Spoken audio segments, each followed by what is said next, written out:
వేదానికి సరైన అర్థం చెప్పి విశిష్టాద్వైత గొప్పదనాన్ని ప్రపంచానికి చాటిన మహనీయుడు రామానుజాచార్యుడు. ఆయన మరణించి 1000 ఏళ్లు దాటినా ఇప్పటికీ ఆయన శరీరం శ్రీరంగంలో భద్రపరిచి ఉంది. తమిళనాడులోని తిరుచునాపల్లికి ఆనుకొని ఉభయ కావేరీ నదుల మధ్య ఉన్న శ్రీరంగ పట్టణం ప్రసిద్ధమైనది. ప్రసిద్ధ వైష్ణవ దివ్యక్షేత్రాలలో ఒకటైన శ్రీరంగంలో విష్ణుమూర్తి స్వయంభువుగా అవతరించాడు. 7 ప్రాకారాలతోటి నిర్మితమైన ఈ ఆలయంలో అడుగడుగునా ఎన్నో ప్రత్యేకతలు ఉన్నాయి.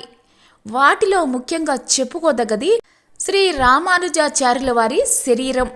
పద్మాసనంలో యోగ భంగిమలో కూర్చొని రామానుజులు ఇక్కడ శరీరాన్ని విడిచిపెట్టారు. ఆ కూర్చున్న భంగిమలోనే ఇప్పటికీ ఆ శరీరం కనిపిస్తుంది. ప్రతి సంవత్సరం 2 సార్లు ఆయన కోసం ఒక ఉత్సవాన్ని నిర్వహిస్తారు. ఆ సమయంలో కర్పూరం, కుంకుమ పువ్వును ఒక ముద్దగా నూరి రామానుజుల శరీరానికి పూస్తారు. అందువల్ల ఆయన శరీరం ఒక ఎర్రని వర్ణంలో విగ్రహంలాగా మెరుస్తూ కనిపిస్తుంది. అయితే హారతి ఇచ్చే సమయంలో ఆయన కళ్ళు, గోర్లను మనం స్పష్టంగా గుర్తించవచ్చు.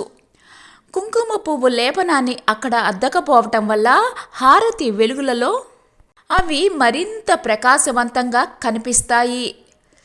రామానుజులు క్రీస్తు శకం 1017వ సంవత్సరంలో చెన్నై పట్టణానికి 25 కిలోమీటర్ల దూరంలో ఉన్న శ్రీపెరంబుదూర్లో జన్మించారు. దాదాపు 123 ఏళ్లు జీవించారు. విశిష్టాద్వైత సిద్ధాంతం ప్రచారానికి విశేష కృషి చేశారు. ఆయన జీవితంలో సగభాగం తమిళనాడులోని శ్రీరంగం, కాంచీపురం క్షేత్రాల్లోనే గడిపారు. కలియుగ దైవం తిరుమల వెంకటేశ్వర స్వామి విగ్రహం విష్ణువు రూపానిదా, శివరూపానిదా అని వైష్ణవులు, శైవుల మధ్య వాదోపవాదాలు జరిగాయి. రామానుజాచార్యులు పరిష్కారాన్ని చూపించారు. తిరుమల స్వామివారి గర్భాలయంలో శంకు చక్రాలను ఉంచాడు. తెల్లవారి చూసేసరికి స్వామి వాటిని ధరించి కనిపించడంతో ఈ సమస్య పరిష్కారమైంది.